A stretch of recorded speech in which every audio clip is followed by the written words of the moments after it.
합니다.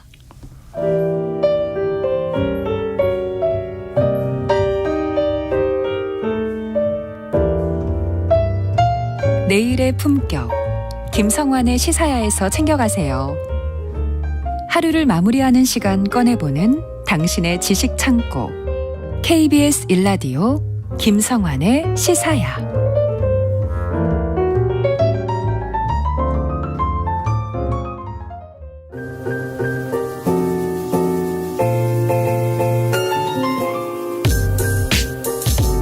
이런 미술 세계로 안내드리는 시간이죠. 미술 랭 가이드 오픈갤러리 홍지혜 디렉터와 함께하겠습니다. 안녕하세요. 네, 안녕하세요. 네, 최근 미술계에 화제가 되는 이슈가 있다고요? 네, 지난 금요일이었죠. 1월 6일 청담동 루이비통 매종 서울에서 새로운 컬렉션이 런칭이 되었는데요. 네. 이 행사에 참석한 배두나, 태연, 조규성 등의 여러 셀럽들의 사진이 이제 기사에 나오면서 그걸 이미 접하신 분들도 계실 것 같아요.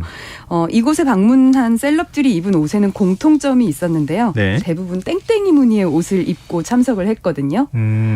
바로 루이비통이 협업한 아티스트의 트레이드마크를 따라한 건데요. 세상에서 땡땡이로 가장 유명한 작가 누군지 아시겠어요?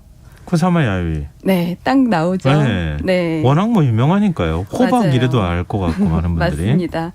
우리가 그동안 쿠사마 야요이 얘기를 참 여러 번 했었어요. 네, 여러 맞아요. 주제에서. 네. 근데 정작 이 작가의 작품 세계를 한 번도 이제 얘기를 한 적이 없더라고요.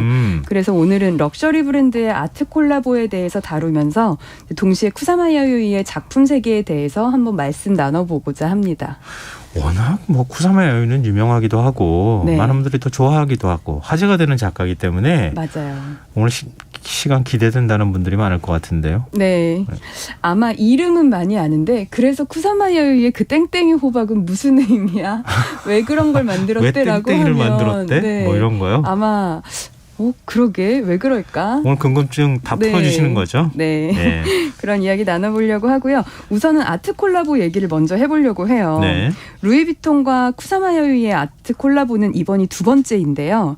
2012년에도 둘이 협업을 한 적이 있었어요. 그러니까 10년 만에 또다시 손을 잡아 재협업을 한 건데요. 네. 루이비통의 크리에이티브 디렉터였던 마크 제이콥스가 그 당시 이제 10년 전이죠. 세계적인 작가들과 아트 콜라보를 진행을 했었고요. 예. 먼저 2008년쯤이었나 이제 무라카미 다카시와 먼저 협업을 했었고요. 무라카미 다카시도 유명한 작가죠. 네, 맞아요. 그리고 2012년에는 쿠사마 야요이와 협업을 하면서 예. 연이은 일본 아티스트들과의 협업으로 이제 화제를 모았었거든요. 예. 그리고 이후에는 제프 쿤스 등 세계적인 이제 다른 작가들과도 계속 협업을 이어갔죠. 그런데 10년 만에 다시 쿠사마 야요이와 손을 잡았다. 이유가 뭘지 궁금하시죠? 네. 이유가 뭘 것 같으세요? 다시 그때 했던. 콜라보했더니 잘 팔렸다? 굉장히 비싼 브랜드잖아요. 맞아요. 네. 아마 그런 이유도 있었을 거예요. 그때 경험이 좋지 않았는데 다시 할 리는 없을 그렇진 텐데요. 않겠죠. 네. 네, 그래도 10년 전의 경험이 좋았어도 다시 한번 협업을 한다는 의미는 현재에도 그럴 가치가 있어야 가능한 것일 그렇겠죠. 텐데요. 네. 저는 두 가지 정도 이유를 꼽을 수 있을 것 같아요. 첫 번째는요. 간단히 말하면 쿠사마 야요이를 원하는 사람이 늘어났기 때문이라고 생각을 하거든요. 원한다의 의미는 무엇이냐. 관심도 없는 작가라 그러면 안 했겠죠. 그렇죠. 네, 그냥 원하는 사람이 늘었다. 작품을 사고자 하는 사람이 늘었을 수도 있고 그냥 유명해졌을 수도 있고 혹은 팬덤이 형성됐을 수도 있는데요. 이게 뭐가 됐든 어쨌든 수요자, 공급 대비 수요자가 늘어난 거를 가장 잘 보여주는 지표가 아무래도 가격이기는 하거든요. 네, 가격이야말로 공급 대비 수요가 얼마나 몰렸는가를 반영을 하니까요. 2012년에도 쿠사마 야요이의 인기는 높았습니다. A4 용지의 반도 안 되는 사이즈, 그러니까 14 곱하기 18cm 정도의 작품이 3천만 원 정도였거든요. 꽤나 비쌌죠. 제 한 뼘 가격인데요. 네, 그런데 이 작품이 지금은 5억이 넘습니다. 깜짝 놀랐네요. 네, 경매에 따라 다르지만 6억이 넘는 경우도 있고요. 예. 그러니까 모든 작품이 다 그만큼 올랐다라고 볼 수는 없지만 특정 작품은 이제 뭐 15배에서 20배 가까이 오른 작품도 있다는 거죠. 예. 기본적으로는 10배 이상 올랐다 이렇게 봐도 과언이 아닐 것 같은데요. 쿠사마 야요이는 매년 경매에서 전 세계적으로 약 71점 정도의 작품이 거래가 됩니다. 네. 낙찰률도 96% 정도로 높은 편이고요. 참고로 평균적인 경매 낙찰률이 80%거든요. 네. 최근엔 경제 상황 악화로 60%대까지 내려가기도 했는데 쿠사마의 경우엔 여전히 높은 편이죠. 반면에 10년 전에 루이비통과 협업했던 무라카미 다카시의 경우에 네. 사실 2008년, 2012년 그 당시에는 무라카미 다카시와 협업을 했던 게 좀 더 효과가 좋았었던 걸로 저는 기억을 하거든요. 팝아트 하는 작가이기도 네, 맞아요. 하고 만화 캐릭터 같은 것도 많이 활용하고 네, 맞아요. 네. 이제 그 가방 네. 위에다가 무라카미 다카시 캐릭터들이 들어가고 해서 그 상품이 굉장히 인기가 많았었는데 어쨌든 무라카미 다카시 작가의 경우에 연간 작품 판매량은 18점, 평균 낙찰률은 86.9%입니다. 특히 가격 상승과 하락 추이는 쿠사마에 비해서는 약간은 좀 불안정한데요. 네. 다카시의 경우 공장식으로 작품 제작을 하기도 하고 판화나 굿즈 등의 이제 작품 이외의 부대 작업물이 많다 보니까 희소 가치 면에서 염려가 나오기도 하거든요. 그러니까 2022년 3년 지금 현재의 기준으로는 무라카미 다카시보다는 쿠사마 야요이가 루이비통이 더 협업하고 싶은 작가에 더 이제 꼽혔을 것 같다는 생각이 드는 거죠. 네, 아까 가격 듣고 지금 놀란 가슴이 아직도 진정이 안 되는데요. 네. 그러면은 제 덩치보다 훨씬 큰 호박은 얼마예요? 엄청나게 비쌀 것 같은데요. 그러게요. 그 작품은 지난번에 제가 호텔 관련된 거를 찾아봤을 때 이제 수백억으로 기억을 하고 있는데요. 수백억씩이나 해요? 네, 저 그 안에 막 들어가고 막 만지기도 했는데. 맞아요. 사실 정확하게 제가 그 부분은 지금은 정확히 말씀드리기 좀 어려울 것 같아요. 그렇죠. 그것도 뭐 작품마다 또 다를 수 있으니까 네. 가격이. 근데 수십억은 확실히 넘었던 것 같아요. 왜냐하면 작년에 우리나라에서 거래되었던 쿠사마 야요이의 한 100호 정도 크기의 작품이 30억 원대 혹은 가장 비싼 거는 50억 원대까지 낙찰이 됐었던 걸로 기억을 하거든요. 그렇게 작품 비싼 줄 몰랐어요. 네, 평면 작품만도 네. 수십억을 하다 보니 아마 그런 조형물은 수백억대로 보는 게 맞을 것 같습니다. 그럼 그 명품 브랜드가 어찌됐든 작가가 시장에서 얼마나 인기가 있느냐 네. 이 부분을 감안했다고 봐야 되겠네요. 맞아요. 간단히 말하면 작가의 인기도 이렇게 말씀을 하면 될 것 같고요. 그런데 작가의 인기가 시장에서 아무리 좋다고 해도 패션 상품과의 콜라보에 어울리는 도상이 좀 따로 있는 것 같기는 해요. 예를 들어서 고흐나 모네가 아무리 인기가 좋다고 한들 풍경화나 자화상을 그 패션 상품에 녹여내기는 사실 쉽지가 않잖아요. 그렇죠. 프린트하지 않으면 안 되겠죠. 그런 면에서 쿠사마 야요이의 그 땡땡이는 이른바 패턴이기 때문에 어떤 패션 아이템이든 얼마든지 매력적으로 적용이 가능한 거죠. 그러네요. 특히 루이비통과 쿠사마 야요이의 협업 컬렉션에서는 그 10년 전 2012년에 비해서 훨씬 더 과감하게 모든 제품에 그녀의 작품 세계를 적용을 했는데요. 스카프 같은 경우에는 굉장히 그런 적용이 쉽거든요. 예. 이제 도상들이 화려하게 들어가다 보니까. 근데 스카프뿐만이 아니라 가방, 심지어는 남성봉에도 이 폴카도트라고 하는 물방울 패턴을 적용을 했고요. 네. 참고로 쿠사마 야요이는 호박으로도 하기는 하잖아요. 예. 그런데 호박이 계속해서 뭔가에 크게 들어가기는 좀 쉽지는 않을 거예요. 그렇죠. 패턴이 아니기 때문에. 그래서 그 참이라고 보통 하는데요. 펜던트류의 그런 액세서리. 네, 이렇게 조그맣게. 주렁주렁 액세서리 이렇게 열쇠고리처럼 달고 다닐 수 있는 그런 걸로 가방의 참으로 활용이 돼서 쿠사마와의 협업을 이번에 대대적으로 반영을 했더라고요. 근데 그 명품 브랜드는 한국 작가하고도 같이 콜라보하지 않았어요? 맞아요. 작년 10월에 우리나라의 박서보 작가와도 협업을 했었거든요. 네. 박서보 작가의 경우에는 대표적인 게 이제 묘법 시리즈인데요. 세로 선이 날이 이렇게 화면에 이제 세로로 주름이 진 것처럼. 네, 맞아요. 주름 진 네. 것처럼 그런 텍스처로 유명한데요. 이렇게 텍스처 자체가 작가의 트레이드 마크인 경우에 패션과 콜라보하기는 훨씬 좋기는 하죠. 그래서 작년에 이 박서보 작가님이 콜라보했던 그 아티카 피신이라고 하는 모델의 백이 본래 가격보다 200만 원 정도 높게 책정이 됐었대요. 예. 그런데 선보인 지 한 달도 안 돼서 모두 솔드아웃 됐다고 하고요. 대단하네요. 굉장하죠.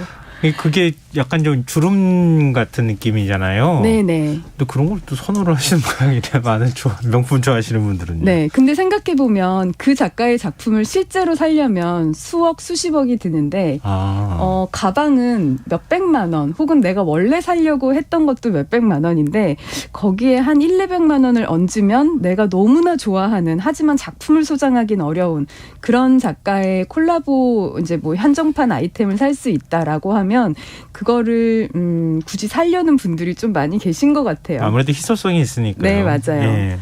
근데 때로는 이런 궁금증이 있을 거예요. 그럼 인기가 많은 작가를 섭외하는 게 전부 아니냐. 그럴 수도 있겠네요. 그쵸? 기준으로 보면. 네. 근데 그렇지는 않은 것 같아요. 왜냐면은 협업할 좋은 아티스트를 선정하는 것 이외에도 아이템에 어떤 디자인으로 녹여낼지에 대한 컨셉적인 기획도 필요하고요. 그 작품을 테크니컬리 정교하게 표현하는 것도 중요하거든요. 루이비통 역시 박서구 작가의 그 텍스처를 가방 위에 구현하기 위해서 가죽에 먼저 붓질 효과를 낸 다음에 네. 그 위에 고도의 3D 고무 사출 작업을 해서 가죽에 정교하게 적용을 했다고 하는데요.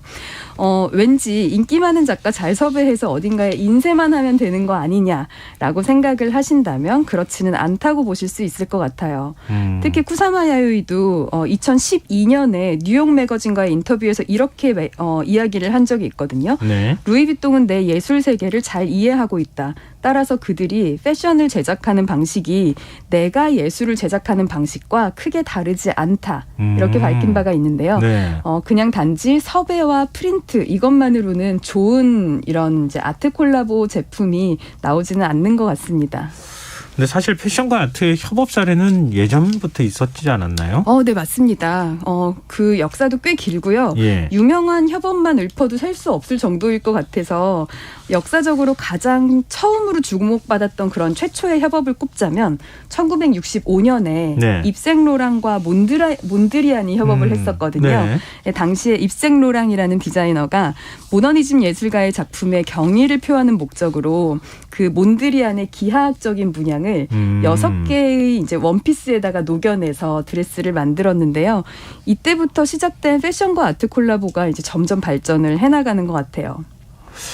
그러네요. 지금 옷을 몬드리안의 그 그림 패턴으로 만들면 되게 이쁘겠다. 네, 정말 드네요. 예쁘더라고요. 네, 그거는 지금 있어도 너무 세련되게 예쁠 것 같은데요. 네. 우리 그러면 한 10분 정도 지났나요? 쿠사마 야요이의 작품 세계에 대해서도 한번 말씀을 오늘 나눠보려는 게 사실 목적이었는데 네. 쿠사마 야요이 진행자님은 어느 정도로 알고 계세요? 오늘 다 앞서 제가 말씀드리지 않았나요? 호박과 땡땡이. 땡땡이. 또 아시는 거 있으세요? 들어보신 적 있으세요? 근데 그렇게 패턴을 보게 된 거는 네. 약간 정신적인 질병 때문이었다. 네, 네. 거기까지는 알고 있거든요. 네. 정신적인 부분에 대해서는 많이 알고 계신 것 같아요. 때로는 정신병원에 있는 정신병자라더라 이렇게 말씀을 하시는 분들도 계시고 네네. 혹은 그 작가님 얼굴 사진을 본 적이 있나요? 얼굴이라기보다 이렇게 사람의 사진을 예. 새빨간 머리를 하고 그 호박 도트와 같은 그런 이제 땡땡이 무늬가 있는 이렇게 옷을 입고 있어요. 네. 어떤 면에서는 굉장히 힙한 디자이너처럼 보이거든요. 네. 때로는 루이비통과의 협업에서 쿠사마 야요이의 사진을 보고 이 사람은 디자이너인가라고 생각을 하는 분들도 계시더라고요. 네. 쿠사마 야요이를 모르는 분들은. 그래서 어떤 면에서는 굉장히 힙한 할머니로 알고 계시는 분도 계시고 어떤 사람은 정신병원에서 있다며 라고 하면서 정신적 문제가 있는 사람으로 아는 사람도 있을 건데 어쨌든 그녀에게 있는 외모적인 부분이든 그런 스토리적인 부분이든 다 매력적인 요소인 것 같기는 해요. 쿠사마 야요이가 나이가 어떻게 되죠? 상당히 올해로 많잖아요. 92, 셋 넷이겠네요. 29년 태생이니까요. 지금 23년이 제가 상상했던 것보다 됐으니까. 훨씬 더 나이가 많으시네요. 네, 맞아요. 네. 근데 워낙 멋지게 하고 다니다 보니까 훨씬 더 젊어 보이기는 하죠. 맞아요. 누가 90이 넘었다고 생각을 하겠어요. 어쨌든 쿠사마 야요이의 그 작품의 세계는 강박과 무한 증식이라는 단어로 기억을 하시면 될 것 같은데요. 말씀처럼 어린 시절에 정신질환에서 이제 기인을 합니다. 쿠사마가 29년 태생이고요. 우리는 그 당시에 일제강점기를 겪었지만 그렇죠. 예. 그렇다고 일본도 안정적이기만 했던 시기는 아니었거든요. 네, 그러니까 26년에 그 히로히토 국왕의 왕위 계승이 있었고 예. 29년에 미국발 세계 대공황도 그러네요. 이제 네. 일본에 영향을 끼쳤고 예. 31년에 만주 침공 등 예. 당시에 불안정한 상황이 계속됐었는데요. 소녀 시절을 전쟁 상황 속에서 보내야 하기도 했고 나름 부유한 가정의 막내로 태어나긴 했지만 집안에서도 안정감을 얻지 못했습니다. 특히 그 아버지가 밥 먹듯이 외도를 했는데요. 여기에서 어머니라도 케어를 좀 했었으면 좋았지 않았을까 싶은데 어머니는 쿠사마에게 이제 아버지의 외도를 감시한 뒤에 보고하라라고 했다고 해요. 그래서 섬세하고 예민한 쿠사마가 아버지의 외도 장면을 목격하고 어린 시절에 이제 큰 충격을 받게 됩니다. 네. 그 이후에 쿠사마는 10살 무렵부터 정신질환 증세를 보였는데요. 집 밖에서 보던 제비꽃들이 나에게 다가와서 말을 걸거나 부엌에 있는 이제 빨간 꽃무늬 식탁보가 온통 벽과 이제 이런 집 안을 휘덮으면서 그 잔상이 온 집안에 남거나 환시환청을. 네, 맞아요. 환각과 환청이 시작이 됐는데요. 요즘은 이런 것들이 많이 공유되고 이해해야 되는 영역으로 생각을 하지만 네. 당시는 그런 분위기가 아니어서 오히려 그걸 병이라고 인식하지 못한 어머니는 매질을 하게 됐다고 합니다. 이렇게 성장을 했죠. 가족을 통해서 굉장히 큰 정신적 충격을 받은 상황이었다. 네, 맞아요. 마음의 상처가 평생 갔다고 해도 과언이 아니었겠네요. 맞습니다. 네. 네, 쿠사마뿐만이 아니라 뭐 우리들도 다 어린 시절에 영향이 있잖아요. 그쵸. 모두에게는 그러니까 이제 웅크리고 있는 어린 아이가 있다고들 얘기를 하는데 쿠사마의 경우에는 그렇게 웅크리고 있는 어린 아이의 상처가 훨씬 더 컸던 것 같아요. 다른 사람들보다. 예. 게다가 당시에 여성차별도 컸을 시기잖아요. 예. 쿠사마가 화가가 되겠다고 했을 때에도 쿠사마의 모친은 이제 그 그림을 찍고 화가 되기를 반대했다고 하고요. 생각해보면 너무 아깝지 않나요? 그렇죠. 지금까지 있었다면 수십억의 가치였을 텐데. 어쨌든 그래도 쿠사마는 결국에 그 교토 시립미술공예학교에 입학을 했고 예. 그곳에서 환영을 자기가 계속 받던 물방울을 소재로 작업을 하게 됩니다. 네. 그러다가 23살 때 시민회관에서 열린 전시에서 쿠사마의 작업에 관심을 갖게 된 그 정신의학 교수인 시호 박사가 쿠사마에게 자네 정신질환이 있는 것 같아 라는 사실을 알려주고 그때 처음 본인이 알았어요. 깨닫게 되죠. 네. 그때 알게 되는 거예요. 예. 그래도 쿠사마가 어느 정도 훌륭하다고 생각했던 부분은요. 알고 한 건 아니더라도 예. 자신의 환각 증상을 시각적 이미지로 표현하는 과정에서 어느 정도 문제 상황을 객관화해서 보는 뭐 일종의 자가치유를 한 거는 아닐까 하는 그런 생각이 들거든요. 우리 이제 뭔가를 공포나 이런 걸 극복한다고 얘기하잖아요. 극복해야 될 대상을 넘어서야 된다고 하는 거니까. 네. 그러니까 본인이 이제 환영을 통해 가지고 물방울문이나 이런 것들을 본 거를 오히려 작품으로 표현하면서 치유를 맞아요. 했다. 네. 그렇군요. 네, 실질적인 뭐 치유가 다 된 거는 아니겠지만 그래도 그것을 반복해서 그림으로써 어쨌든 객관화가 되거나 네. 혹은 나는 이런 게 보이는 사람이구나 하고 이제 인지를 하게 되거나 하면서 이제 좀 어느 정도 거기에 휘말려들거나 이러지 않고 보이는 그대로 인지할 수 있지 않았나 싶은데요. 네. 실제로 저도 이런 경험이 있어요. 그래요? 대학교 다닐 때 악몽을 계속 꿨었는데 네. 악몽을 제가 드로잉으로 계속 그리기 시작했거든요. 작업 때문에 했던 거였는데 네. 그러다 보니까 더 이상 악몽을 꾸지 않게 되더라고요. 딱 쿠사마 야요이하고 비슷하네요. 뭐 쿠사마 야요이랑 비슷하진 않지만 네. 간단한 일이었지만 사실은 악몽 때문에 꽤나 많이 이제 괴로웠던 상황이었는데 그냥 과제를 한답시고 롤지를 계속 풀어가면서 매일매일 악몽을 그리다 보니까 어느 순간에는 오늘은 무슨 꿈을 꾸게 될까? 오히려 그게 기다려지고 궁금해지고 그러다 보니 나중에는 악몽을 안 꾸더라고요. 그래서 이거를 저도 알고 했던 건 아닌데 나중에 심리학과에 이제 있는 그런 선배가 그거 심리학에서도 쓰는 방법이야. 매일매일 일기를 쓴다거나 너의 네. 상태를 체크해서 기록한다거나 하는 방식이 어느 정도 자가치유의 역할을 한 것 같아라고 말을 해준 적이 있는데요. 지금은 요즘에는 뭐 악몽 안 꾸시죠? 네. 뭐 꽤나 오래전 얘기입니다. 근데 쿠사마는 네. 완전히 치유가 된 건 아니죠. 네, 환각이 사라진 건 아니었어요. 예. 질환이 사라진 건 아니고 대신에 이제 본인의 병적 정신 상태를 좀 더 객관화해서 바라볼 수 있었다 정도인데요. 48살부터는요, 도쿄의 그 세이와 정신병원에 입원한 상태로 작품 활동을 진행해오고 있거든요. 네, 어쨌든 정신병원에 입원하기 전까지 그녀의 작품 활동을 보면요, 저는 쿠사마가 정신질환이라는 키워드 때문에 다소 비정상적이라는 편견이 있지만 어떤 면에서는 굉장히 진취적인 천재형 인간이라는 생각도 드는데요. 네. 대학을 졸업하고 나서 더 큰 무대로 활동을 하고 싶은데 해외 나가는 게 어렵잖아요. 특히 당시에는 여성으로서. 당시에는 그랬겠죠. 네. 그런데 네. 쿠사마가요, 어떻게 했냐면 당시에 프랑스 대통령과 당시에 미국 미술의 거장인 여성 화가가 있어요. 예. 조지아 오키프라고. 조지아 오키프에게 일면식도 없는데 그냥 편지를 보냅니다. 프랑스 대통령한테요? 네, 대통령한테도 보내고 미국에 있는 여성 작가에게도 보내고. 근데 조지아 오키프가 그 일면식도 없는 그 동양 젊은 예술가의 서툴고 무모한 편지에 답장을 해준 거예요. 일본까지. 네. 아마 그 회신이 없었다면 쿠사마도 스스로 자기가 미국 이주 결정을 할 수 있었을까라고 회상을 하더라고요. 어쨌든 쿠사마는 그렇게 1957년 원자폭탄으로 폐허가 된 일본을 벗어나서 그렇게 그리던 뉴욕, 더 큰 세계로 이주를 하게 되고요. 네. 이때도 조지아 오키프는 계속 신경을 써주죠. 쿠사마는 아직까지도 이 오키프가 지금 자신이 있게 한 인물이라고 이렇게 소개를 합니다. 그래도 유명 작가가 그랬으니까 뭐 용기는 얻고 그럼요. 뉴욕으로 갈 수는 있었겠지만 네. 뉴욕 생활은 굉장히 힘들었을 것 같은데요. 맞아요. 쉽지 않았을 거예요. 네. 왜냐면요. 1957년이잖아요. 얼마나 지금과는 또 다르게 네. 뉴욕을 뉴욕을 비롯한 유럽까지도 서구 예술계는 사실 그냥 남성도 아니고요. 철저하게 백인 남성 문화가 맞아요. 지배를 했거든요. 네. 그러니까 백인 여성들조차도 예술가로 자리 잡기 쉽지 않았는데 근데 그래도 뉴욕에서는요. 그 병적인 환각에서 시작된 쿠사마 야요이의 독특한 예술에 관심을 보이거든요. 왜냐하면 거기에 가서 쿠사마가 엄청난 양의 작품을 그렸어요. 네. 뉴욕에서.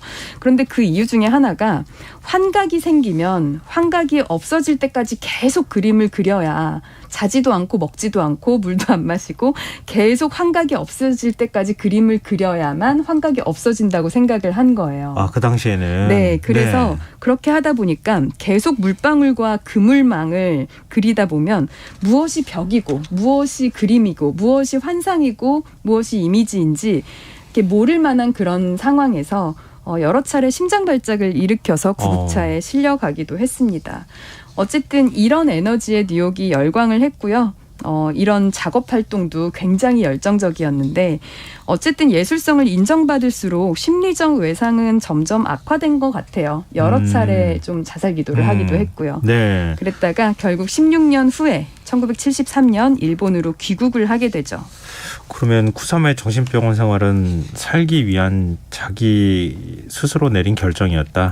네, 저는 그렇게 생각을 합니다. 예. 많은 사람들이 쿠사마가 40년 넘게 정신병원에 입원해서 생활을 하고 근처에 작업 스튜디오를 두면서 이제 오가면서 작품 활동을 하고 있는데요. 네. 이 이야기를 듣고 정신병원 입원이라는 그 이야기 때문에 때로는 정신병자처럼 생각을 하는 사람도 그런 분들 별로 없을 있던데 거예요. 예. 네, 사실은 쿠사마는 누구보다 진취적이고 스마트한 여성이라는 생각이 저는 듭니다. 뭔가 끊임없이 도전했다는 생각이 드네요. 맞아요. 자신의 한계를 넘어서려고 노력했고 네. 굉장히 어린 시절 정신적 트라우마도 굉장히 강했을 것 같고 맞아요. 그걸로 정신병까지 얻었지만 네. 그래도 뭔가를 도전해서 계속해서 극복해내고 네. 네.